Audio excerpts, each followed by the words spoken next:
Shin Tae-yong buka suara pasca timnas Indonesia ditahan imbang Bahrain 2-2. Kemenangan timnas Indonesia buyar akibat gol penyama kedudukan yang diciptakan Bahrain pada menit ke-90+9. Wasit yang memimpin pertandingan, Ahmed Al-Kaf langsung mengesahkan gol Bahrain, padahal ada potensi sang pencetak gol, Mohammad Marhun berada dalam posisi offside lalu tambahan waktu yang berlangsung sudah melebihi dari yang diumumkan yakni selama 6 menit. Gol terjadi pada menit ke-90+9 atau berarti 3 menit setelah tambahan waktu yang seharusnya diajukan. Wajar para pemain timnas Indonesia memprotes keras keputusan wasit di akhir laga. Manajer timnas Indonesia, Sumarji bahkan sampai mendapat kartu merah dari wasit akibat terlalu keras memprotes. Pasca laga, Shin Tae-yong juga tak lupa membahas keputusan wasit yang disebutnya memalukan.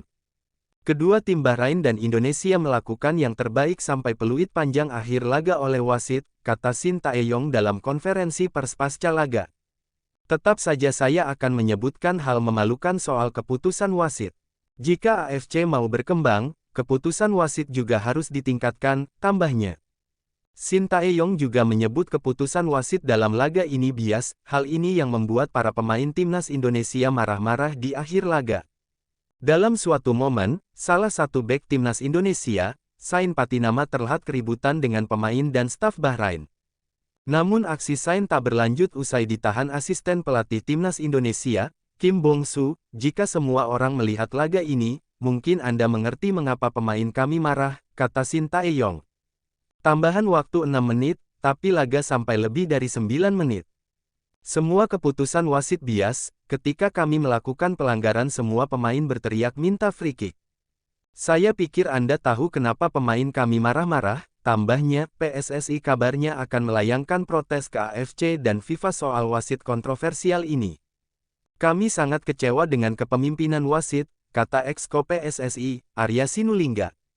Dia seperti menambah waktu sampai Bahrain menciptakan gol. Ya kami akan kirim surat protes, tambahnya. Gol Bahrain tercipta melalui Mohammad Marhun pada menit ke-15 dan 90+8.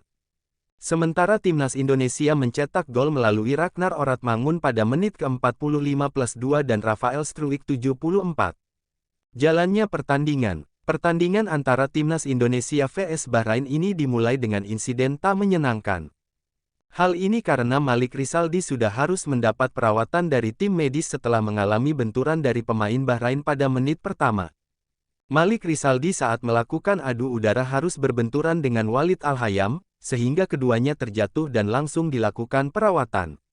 Malik Rizaldi mengalami pendarahan di bagian pelipis dan darahnya sempat mengucur deras. Namun, akhirnya bisa diplester dan pemain timnas Indonesia ini bisa melanjutkan permainan. Pertandingan berlangsung dengan intensitas tinggi, sehingga pada menit ke-10 pemain Bahrain bahkan sudah mendapat kartu kuning. Ali Haram mendapatkan kartu setelah melanggar Kelvin Verdong pada menit ke-10. Bahrain bermain menekan pertahanan timnas Indonesia dan akhirnya mereka mendapat peluang emas melalui tendangan bebas. Bahrain mendapat peluang melalui tendangan bebas di tengah lapangan.